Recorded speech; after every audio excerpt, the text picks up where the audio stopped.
Assalamualaikum warahmatullahi wabarakatuh. Selamat malam pemirsa. Alhamdulillahirabbil alamin wa bihi nasta'inu ala umurid dunya waddin wa ala alihi wa sahbihi ajmain. La haula wala quwata illa billahil aliyil azim. Pemirsa, dimanapun Anda berada, kembali ketemu dengan saya, Muhammad Yahya, host untuk program Ramadan Menyapa, sebuah dialog interaktif kerjasama antara LP2M IAIN Syekh Nurjati Cirebon dengan RCTV. Pada kesempatan kali ini, atau pada episode kali ini, kita akan membincang tema tentang peristiwa bersejarah selama bulan Ramadan atau yang terjadi pada bulan Ramadan. Pada malam hari ini, kita akan membincang topik tersebut dengan tamu yang sangat istimewa. Beliau adalah Bapak Kiai Haji Didin Nurul Rosyidin, PhD. Beliau adalah Wakil Direktur Pascasarjana IAIN Syekh Nurjati Cirebon dan juga pengasuh Pondok Pesantren Al-Mutawalli, Kuningan, Jawa Barat. Kita sapa dulu pemirsa. Assalamualaikum. Waalaikumsalam warahmatullahi wabarakatuh. Sehat kabarnya? Alhamdulillah, alhamdulillah. Puasa lancar ini? Insyaallah, Insya Allah. Alhamdulillah, amin ya rabbal alamin. Pak Didi, saya menyapanya Pak Didi aja. Enggak. Ya. Kita membincang persoalan peristiwa atau peristiwa penting, peristiwa bersejarah di bulan Ramadan. Kita tahu bahwa bulan Ramadan diwajibkan dengan bahasa kama kutiba alal ladzina min qablikum. Artinya selain daripada kita berpuasa, kita juga penting untuk melakukan refleksi-refleksi terhadap peristiwa-peristiwa masa lalu. Nah, kira-kira apa aja nih peristiwa penting yang berkaitan atau yang terjadi selama bulan Ramadan? Menurut Bapak apa saja? Silakan. Baik. Bismillahirrahmanirrahim. Assalamualaikum warahmatullahi wabarakatuh. Waalaikumsalam warahmatullahi wabarakatuh. Pemirsa yang dirahmati Allah Subhanahu wa taala dan host, ini adik kelas ya, sekaligus salah satu dosen brilian IAIN Syekh Nurjati Cirebon ini. Alhamdulillah, kita panjatkan puja dan syukur kehadirat Allah Subhanahu wa taala atas segala nikmat yang telah kita peroleh selama ini, termasuk nikmat utama adalah diberi kesempatan untuk berpuasa di tahun ini. Banyak saudara kita yang mungkin tidak sempat untuk berpuasa karena wafat atau juga bahkan sakit ya. Mohon doanya semua ini. Dalam kesempatan kali ini Pak Rektor kita masih sakit, jadi mohon doanya dari pemirsa semua, semoga beliau segera diberikan kesembuhan. Amin ya rabbal alamin. Terkait dengan topik kita kali ini memang menarik ya. Iya. Bicara tentang Ramadan sebenarnya bukan hanya bicara tentang ibadah ritualistik yang mekanistik, di mana kita hanya menahan segala sesuatu yang membatalkan, minum, makan, hubungan seks, ya, dari mulai min tulu'il fajri ila ghurubis syams, jadi terbitnya fajar sampai terbenamnya matahari, tapi juga terkait dengan berbagai macam peristiwa. Ya. Namun sebelum menjawab itu, mungkin saya perlu sampaikan beberapa hal terkait dengan Ramadan ini, ibadah puasa Ramadan ya. Kita tahu bahwa puasa Ramadan adalah salah satu di antara ibadah yang Allah baru syariatkan setelah hijrah.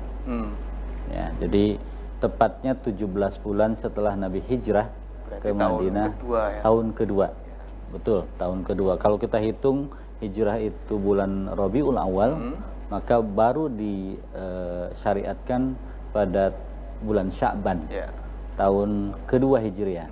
Jadi agak cukup lama, sekitar 17 bulan ya. Maka ketika itu sudah syariatkan, maka mulailah nanti pada bulan berikutnya ada mulai puasa ya. Nah, kita ingat bahwa Nabi Muhammad SAW menetap di Madinah sejak hijrah itu sekitar 11 tahun, kurang lebih ya. Sehingga puasa yang pernah dijalankan oleh beliau itu hanya 9 kali. Hanya 9 kali saja, tidak lebih. Mungkin lebih banyak kita ya sebenarnya dalam titik tertentu.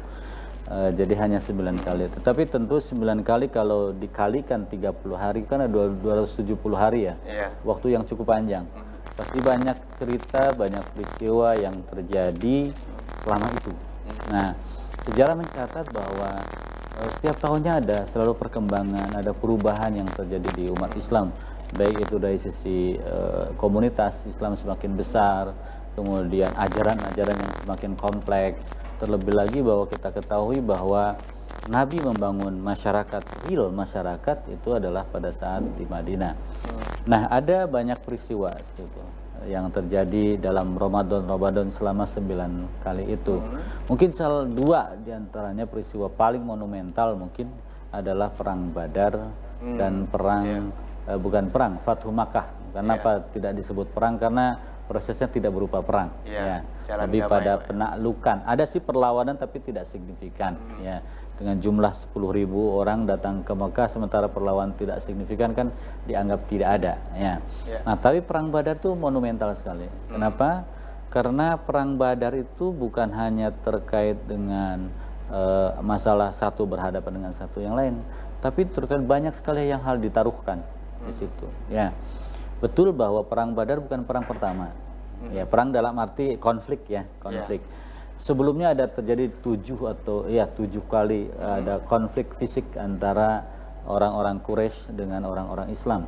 Puncaknya adalah Perang Badar. Jadi Perang Badar adalah puncak paling tinggi karena melibatkan jumlah yang cukup besar, kemudian dengan casualties atau korban yang juga paling besar di antara sebelumnya. Maka ada istilah di dunia Islam, di sejarah Islam ada ghazwah, ada syariah, ya.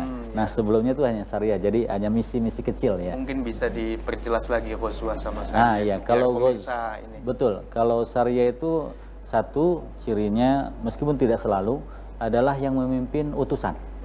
Ya. Jadi misalnya Hamzah bin Abdul Muthalib pernah memimpin, kemudian Ubaidah Al-Haris pernah memimpin, Abdullah bin Jahash pernah memimpin, kemudian Sa'ad bin Abi Waqqas pernah memimpin, kayak begitu. Ya, pernah juga Nabi di situ 2 kali Nabi memimpin, tetapi jumlah pasukannya itu tidak sebanyak itu, ya. Dan lawan pun lebih kepada kafilah-kafilah pedagang, ya. Bukan bala tentara yang dipersiapkan sedemikian rupa. Nah, ghazwah adalah perang real, ya. Jadi antara 2 pasukan besar. Nah, Perang Badar ini adalah ghazwah. Kenapa? Nah, di situ ada berhadapan 2 pasukan besar, saling berhadapan satu dengan yang lainnya dengan menimbulkan korban yang juga luar biasa. Ya, memang sebelumnya ada misalnya Amr bin Al-Hadrami, ya, bin Hadrami itu ketika Abdullah bin Jahash misalnya ada syariah tadi, ya. Itu ada korban pertama, tapi hanya 1 gitu kan. Yang tawanan 2 kemudian 1 nih. Tapi kalau Perang Badar kan jumlahnya luar biasa. Ya. Nah, Perang Badar ini saya bilang tadi bukan hanya terkait dengan 1 lawan 1, tapi juga terkait dengan kebenaran. Ya, al-haq. Maka nanti diabadikan misalnya bahwa pasca Perang Badar itu diabadikan oleh Allah dengan Yaumul Furqan. Jadi hari pembedaan bainal haq wal batil. Kenapa di situ? Karena di situ betul-betul dipertaruhkan. Yang saya bilang tadi, dipertaruhkan. Kalau misalnya, ya kan, kalau misalnya Perang Badar itu Nabi kalah, bisa dibayangkan tidak hanya kemunduran tapi kehancuran. Orang menurut apa benar, ya? Artinya Islam tidak lagi menjanjikan maju. Ya, maka ini tentang Perang Badar. Maka pada saat Perang Badar segalanya ditaruhkan, termasuk Nabi juga dibuat was-was. Jadi kita taruhan betul, ya. Betul. Karena makanya ada doa yang dipanjatkan oleh Nabi, ya Allahumma, kan, hadhihi Quraisy qad atat bi khayalaiha wa fakhriha tujadilu wa tukadzibu rasulaka Allahumma fanasruka alladzi wa'adtani Allahumma, kan gitu di situ, intuhlika hadhil isabata min ahli Islam la tu'bad fil ard. Jadi ini betul-betul menentukan masa depan Islam. Betul. Di situ kan Nabi berdoa, ya Allah, ini orang-orang Quraisy, pasukan Quraisy dengan segala kesombongan dan kecokakannya, mereka menyerang, memerangi dan membohongi, mendustakan Rasulmu. Ya Allah, ya kan gitu di situ. Maka pertolonganmu, datangkanlah pertolonganmu sebagaimana yang engkau janjikan. Jika engkau binasakan, ya, dari umat Islam ini pada perang ini, maka tidak ada yang akan menyembahmu di muka bumi ini. Menarik sekali, Pak Didin tadi ya yang disampaikan bahwa Perang Badar ini pemirsa merupakan titik dari pembeda antara yang al-haq dan yang al-batil. Sebelum kita lanjut membahas Perang Badar ini, kita ikuti dulu jeda komersial break berikut ini.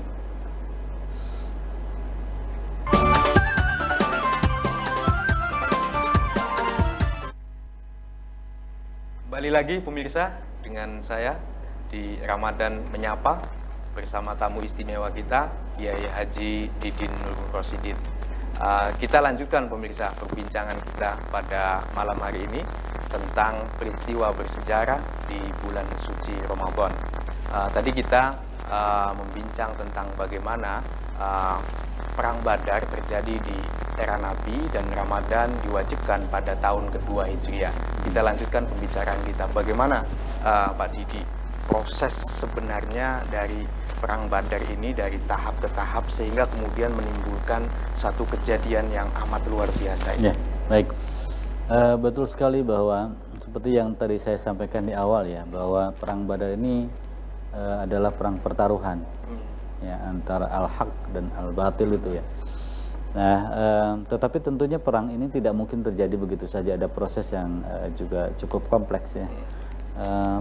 Tetapi yang saya akan sampaikan adalah yang paling dekat saja, yaitu kita tahu bahwa ketika umat Islam itu hijrah ke Madinah, mereka meninggalkan tidak saja sanak saudara yang mereka cintai, tetapi juga harta benda yang mereka sudah capek-capek kumpulkan, usahakan ya.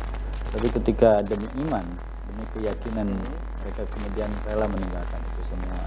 Tetapi ironisnya harta benda mereka yang tinggal itu dirampas oleh orang-orang itu dan dijadikan modal gitu loh. Jadikan modal untuk berdagang, dan kita tahu bahwa perdagangan itu dari Mekah itu ke Syam pasti melalui Madinah kan jalurnya. Jadi kan Mekah di bawah, Madinah di atas, dan Syam di atas lagi. Jadi yang melalui itu ya. Maka kafilah itu melalui itu. Maka mulailah umat Islam mencoba mengambil itu karena itu hak mereka. Jadi mengambil hak kembali mereka yang telah dirampas. Nah, ceritanya ini ada satu kafilah yang cukup besar yang dipimpin oleh Abu Sufyan yang mau pulang dari Syam menuju ke Mekah. Nah, maka mereka kaum muslim yang tahu itu, maka mereka mencoba mencegat kafilah itu. Nah, rombongan ini tahu bahwa akan ada disergap karena sebelumnya kan ada tadi saya sebutkan beberapa kali ada sergapan kan. Jadi konteksnya ini sebenarnya mengambil hak hak gitu. Maka ini orang-orang Quraisy kemudian melapor kan bahwa akan ada penyergapan, dan maka Abu Jahal itu ya, Amr bin Hisham itu mengobarkan peperangan bahwa ini saatnya orang Quraisy harus sama bersatu membahu melawan orang-orang Muslim yang dipandang selama ini sudah banyak melakukan penyergapan kan. Tapi mereka tidak sadar bahwa mereka melakukan penindasan lalu nggak sadar itu. Nah, maka mereka juga dari Quraisy sudah berangkat, maka dan menariknya ya kafilah yang menjadi isu utama justru lewat gitu loh. Berhasil lewat karena mereka melalui jalur berbeda, tidak lagi melalui jalur yang sama, tetapi melalui yang yanbu, jadi pesisir, jadi apa ya, di pinggiran Laut Merah, lewat sudah mereka. Nah, orang-orang ini kan Nabi Muhammad dengan pasukannya udah sampai ya Lembah Badar. Ini juga udah sampai, udah tidak mungkin lagi untuk mundur kan? Karena mundur siap pengecut kan? Maka disitulah kemudian mulai proses terjadi perang itu. Pemicunya ya? Pemicunya awalnya kan adalah kafilah itu. Nah, karena mau dirampas, orang Quraisy datang dengan pasukannya, kemudian Muslim juga yang mau itu udah siap. Tapi ketika sudah berhadapan begitu kan situasinya sudah tidak mungkin lagi bisa dihindar. Ya.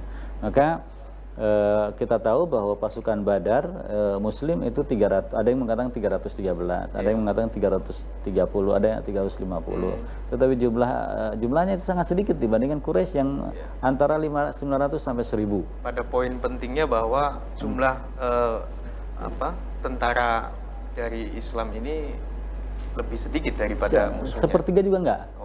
Sepertiga juga enggak, hanya 300 lawan 1000 kan. Kemudian dari sisi kuda misalnya, unta unta 700, ini hanya 70. Oke, dari akomodasi kemudian militernya juga minim ya. Betul. Kemudian kudanya 300, ini cuma 3 ekor. Ya, persenjataannya ini ada 600 baju besi, baju ini baju anti pedang, ini hanya sekitar 6. Jadi sangat jomplang. Sangat jomplang. Tetapi tadi saya sempat menyampaikan tentang doa Nabi ya. Ketika melihat itu juga Nabi tentu galau kan, melihat pasukan cukup besar juga ya, sebagai seorang manusia begitu. Oke, maka berdoa tadi ya. Tetapi pada saat yang sama dalam situasi seperti itu, karena diijabah ya, ada ijabah dari Allah Subhanahu Wa Taala, maka Nabi menyampaikan, insya Allah kita akan menang. Dan sudah mereka berpikir tentang bagaimana caranya, strategi kan. Nah, maka karena yang lebih dekat dengan lembah itu dan sumber air itu adalah pasukan Muslim, maka strategi yang dilakukan adalah bagaimana cara menguasai sumur itu. Ya kan, sumur itu dikuasai dulu. Maka ketika Quraisy datang, mereka udah siap. Dan sifatnya itu hit and run. Hit and run itu artinya kaum Muslim itu menunggu. Jadi ketika orang-orang Quraisy datang, maka mereka melontarkan senjata-senjata jarak jauh, panah. Maka banyak yang tewas. Tapi biasa dalam tradisi kan adu tanding dulu. Adu tanding dulu, karena ini menentukan betul secara psikologis. Hamzah melawan Utbah bin Rabi'ah.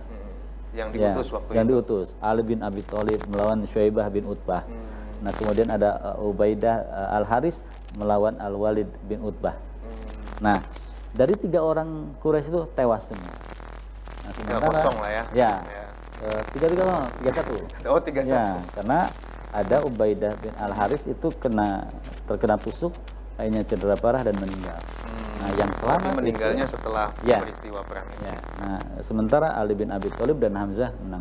Itu secara psikologis itu membuat percaya diri kan itu. Kemudian ditambah dengan strategi, karena mereka menutup sumur-sumur itu sehingga di padang pasir kan panas ya. Jadi mereka terpancing, nyerang, mau minum, ketika minum panah gitu loh. Nah, jadi singkat cerita, menanglah umat Islam. Ya, kan di situ diabadikan dalam surat Al-Imran ayat 123. Walaqad nasarakum bi Badr wa antum adillah. Sungguh Allah telah menolong kalian di Badar.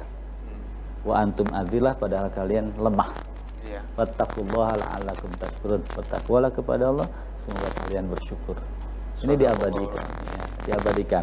Nah, akibat dengan kemenangan itu, sejarah kemudian mencatat yang tewas dari umat Islam hanya 14. Sementara dari Quraisy 70 orang dan yang ditawan 70. Nah, yang terjadi kemudian adalah perdebatan di antara kaum muslim. Ini mau diapain nih para tawanan ini? Karena berlaku saat itu, apakah mau menggunakan hukum Quraisy atau menggunakan? Baik, menarik sekali prosesnya. Artinya pemirsa, bahwa proses peperangan Badar ini meskipun dengan jumlah yang sedikit, tetapi Nabi sebenarnya yakin bahwa strateginya itu mampu memenangkan perang tersebut. Terlebih lagi ada janji atas pertolongan atau dari pertolongan Allah Subhanahu Wa Taala. Kita akan kembali pemirsa di program Ramadan Menyapa setelah jeda yang berikut ini.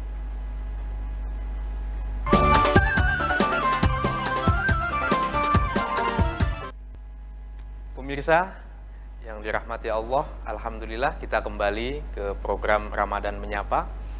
Pada kesempatan kali ini kita berdiskusi tentang peristiwa penting, peristiwa bersejarah di bulan Ramadan bersama tamu kita, pengasuh Pondok Pesantren Al-Mutawalli Kuningan, Bapak Kiai Haji Didin Nurul Rosidin PhD.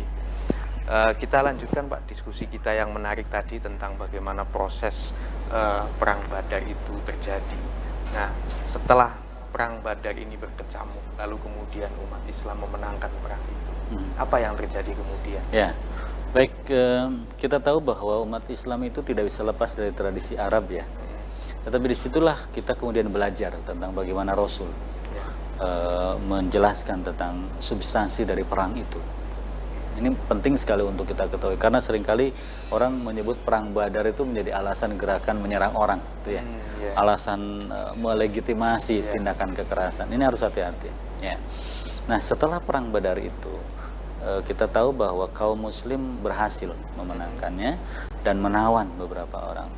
Memang terjadi perdebatan tentang bagaimana memperlakukan para tawanan itu. Nah, Umar bin Khattab yang kita tahu karakternya, dia mengusulkan untuk dibunuh. Dan itu didukung pendapatnya oleh Sa'ad bin Abi Waqqas. Jadi mereka harus dibunuh. Sama seperti perang-perang biasa. Jadi memang perang tujuannya membunuh kan? Iya. Nah, tetapi Abu Bakar datang, tidak, jangan dibunuh. Ini menarik ini. Itu. Makanya kemudian para jihadis ini kebanyakan ke Umar. Itu. Nah, oleh karena itu Rasul kemudian setuju dengan pendapat Abu Bakar. Iya. Ya, maka dengan persetujuan Rasul itu kita karena tujuan perang adalah bukan membunuh orang. Tadi al-haq wal batil.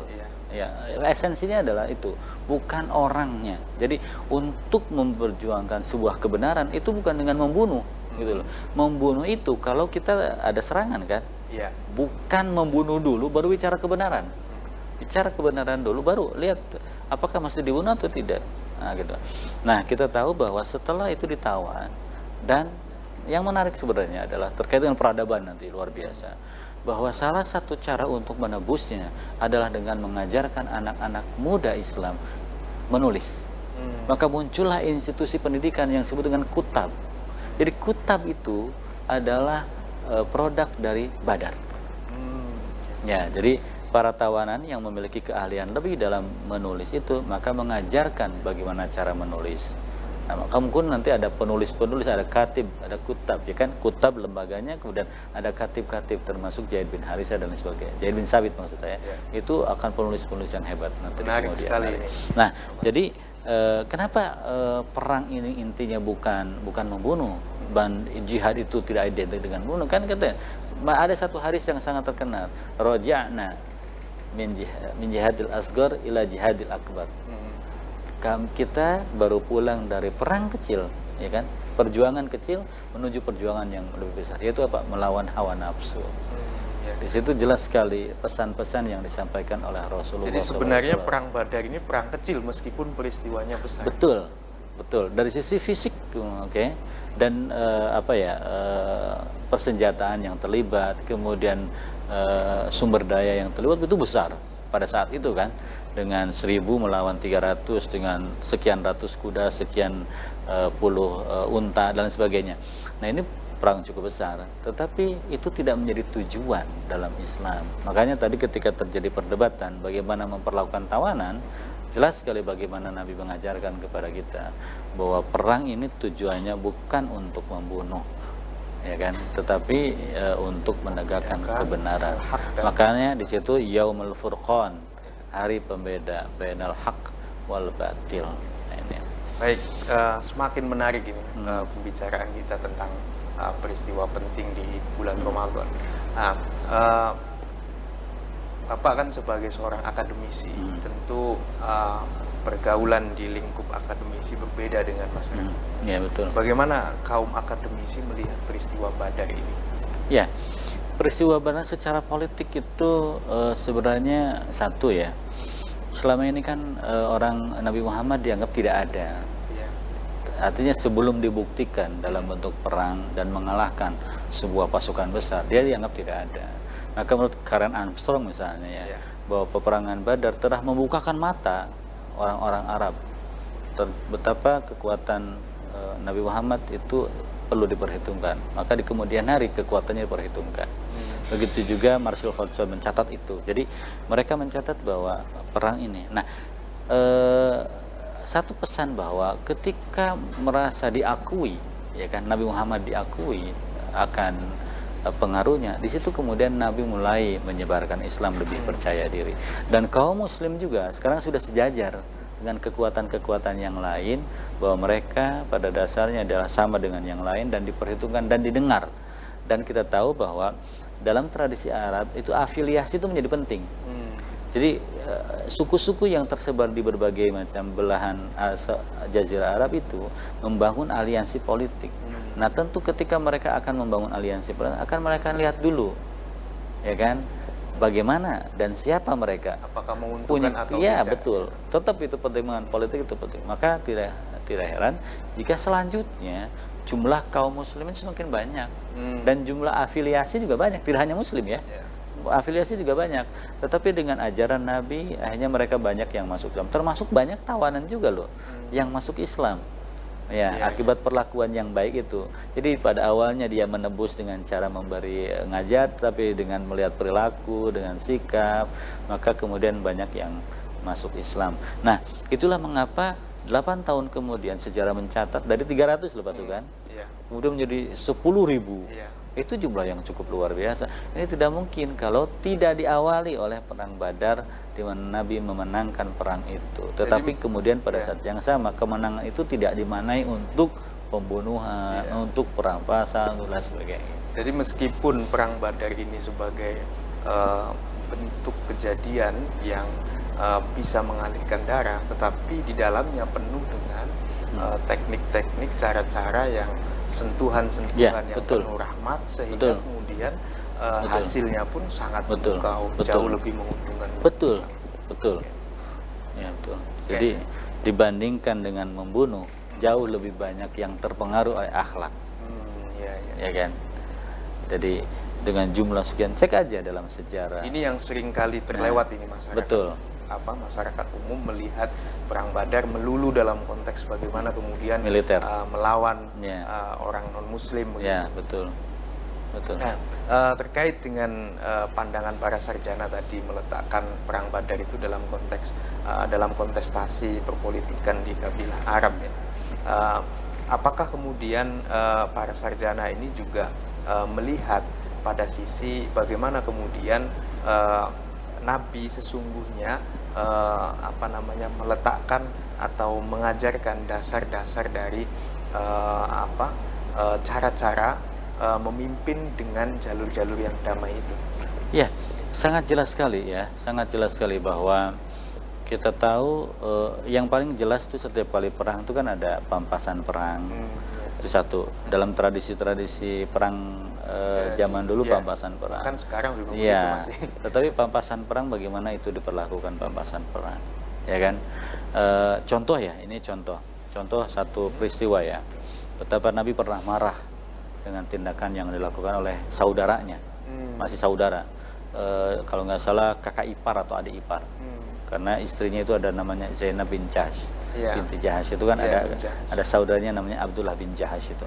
Nah, Abdullah bin Jahash itu pernah dikirim oleh Nabi untuk. Nah, ada satu peristiwa namanya peristiwa Nakhlah di situ. Ya. Jadi ditugaskan di situ Abdullah itu dikasih surat. Ya. Jangan baca kecuali setelah 2 hari. Di situ setelah 2 hari dibuka dan isinya adalah ketika kamu menemukan jalur ke sana, lihatin apa yang kamu mata-matain, apa yang terjadi. Gitu loh. Jangan melakukan apapun.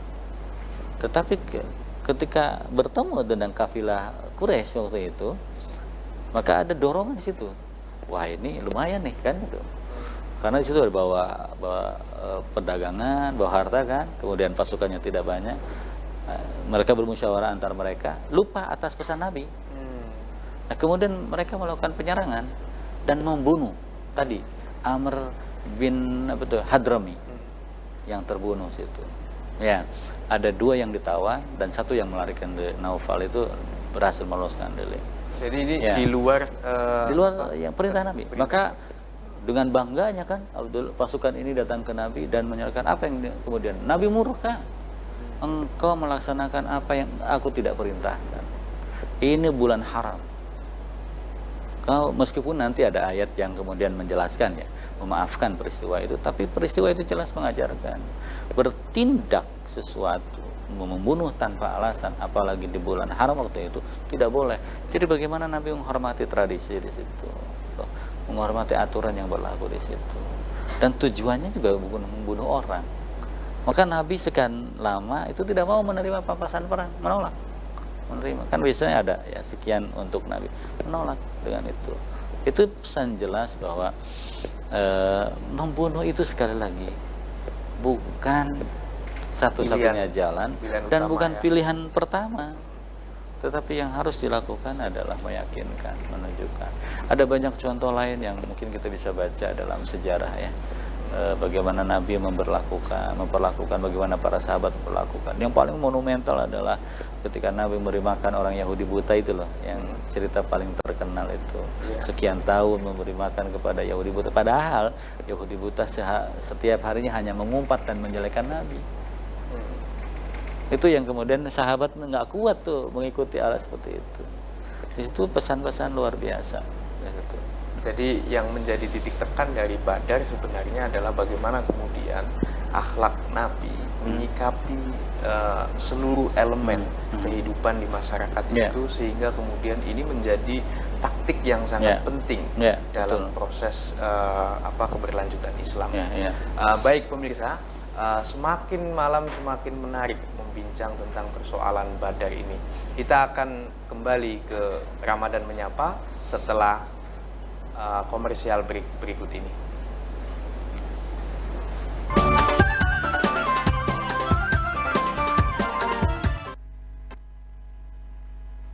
Pemirsa setia RCTV dimanapun Anda berada, kembali lagi bersama kami, Ramadan Menyapa, sebuah program dialog interaktif kerjasama antara YIN Syekh Nurjati Cirebon dengan RCTV. Kita kembali membincang persoalan peristiwa penting di bulan Ramadan terkait dengan Perang Badar yang menjadi spesifikasi topik pada perbincangan kita malam hari ini. Pak Didi, kita kan tadi sudah banyak membahas mulai dari bagaimana peristiwa itu, lalu kemudian proses itu, dan bagaimana kemudian sejarah Islam pasca peristiwa Badar.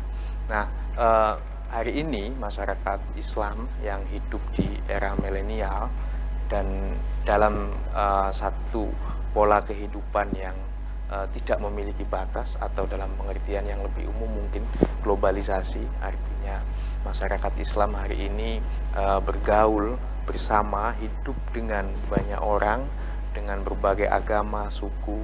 Nah, bagaimana kemudian masyarakat Islam hari ini mestinya belajar dari peristiwa Badar?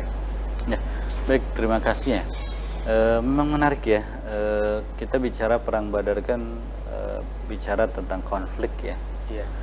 Warisan konflik kalau bisa di antara kafir Quraisy melawan kaum Muslim. Ya. Tentunya konteksnya sangat jauh berbeda ya. Iya. Mungkin lebih tepat sebenarnya ketika pasca perang Badar, kemudian bagaimana Madinah dibangun, kan begitu ya. Itu mungkin jauh lebih banyak kita perlu diskusikan. Tapi saya coba menghubungkan dulu antara perang Badar dengan bulan Ramadan ini, sehingga di situ nanti kita akan mencari esensinya, benang merahnya apa. Kan tidak mungkin peristiwa tanpa diketahui oleh Allah, tanpa didesain oleh Allah, kan tidak mungkin. Kenapa bulan Ramadan harus perang Badar ini terjadi di bulan Ramadan, bahkan di pas bulan pertama, tahun pertama Nabi mendapat syariat puasa, yaitu perang Badar. Dan itu kayak anak kecil baru puasa pertama, betul, kan mesti berat ya. Betul. Sudah situasi berat harus, dan kita tahu bahwa perang Badar itu terjadi 17 Ramadan. Ya, tetapi peristiwa itu kan mulai dari 8 Ramadan itu. Ya. Banyak para ulama berbeda pendapat tentang apakah para mujahid di Ramadan itu benar itu puasa atau tidak. Sebagian besar mengatakan tidak puasa kan, karena situasi perang. Oke lah, itu lepas dari itu, kita ingin mencoba mengkaitkan kenapa perang Badar ini terjadi di bulan Ramadan, dan kemudian kaitkan dengan peristiwa-peristiwa yang lain yang terjadi selama ini ya terkait dengan bulan Ramadan ini. Saya katakan bahwa bulan Ramadan adalah syahrul haq ya, ada bulan kebenaran. Kenapa? Pertama tadi perang Badar, itu ada berkaitan dengan antara hak dan batil. Yang kedua, jauh sebelumnya kita tahu bahwa bulan Ramadan juga diturunkannya Al-Quran. Ya, kita tahu surat Al-Baqarah ya, 108, syahrul Ramadan alladzi unzila fihi al-Quran hudal lin-nasi wa bayyinatin minal huda wal furqan. Di situ ada unzila fihi al-Quran. Jadi diturunkan. Kemudian di ayat surat Al-Qadr, inna anzalnahu fi lailatul qadr wa ma adraka ma lailatul qadr, dan lain sebagainya. Ya, jadi itu, dan Al-Quran adalah bicara tentang kebenaran, bicara tentang hak. Artinya, dan itu di bulan Ramadan juga. Kemudian puncaknya Fathu Makkah, penaklukan Makkah. Di situ kemudian bendera Islam berkibar sepenuhnya, paling tidak di dua kota suci, Mekah dan Madinah. Dan itu juga terjadi di bulan Ramadan. Dan kita bersyukur ya, menurut riwayat proklamasi Indonesia juga di bulan Ramadan. Di bulan Ramadan. Ya. Nah, jadi Ramadan adalah bulan kebenaran.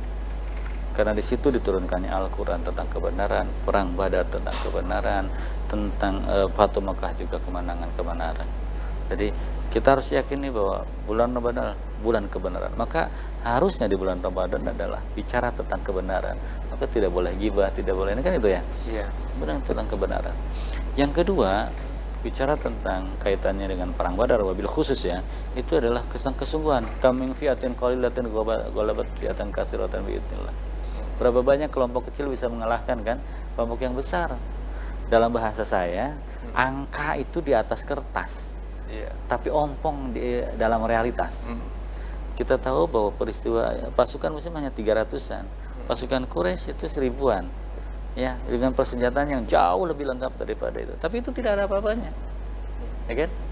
Nah, di situ artinya angka itu hanya di atas kertas, tetapi ompong dalam realitas. Di situ mengajarkan bahwa perang Badar ataupun peristiwa-peristiwa Fatu Makkah itu terkait dengan kesungguhan. Maka bulan Ramadan adalah bulan kesungguhan. Ya, man shoma ramadhana imanan wahtisaban ghufira lahu ma taqaddama min dzambi. Di situ ada kata ihtisab. Ihtisab itu kan orang serius ya, sungguh ingin memperoleh sesuatu, ihtisab. Ya kan? Jadi di situ artinya bulan Ramadan adalah bulan kesungguhan. Maka perang Badar juga mengajarkan kesungguhan. Ketika kaum muslim jumlahnya sedikit tapi dengan keyakinan luar biasa tadi, imanan, kesungguhannya serius, tetapi sungguhannya dibarengi dengan kecerdasan, karena Nabi juga menjalankan strategi, tidak ujuk-ujuk atau bunuh diri ya, langsung tanpa karuan. Nah, itulah mungkin yang bisa kita ambil pelajaran, bahwa satu, kita yakini bahwa bulan Ramadan adalah bulan kebenaran.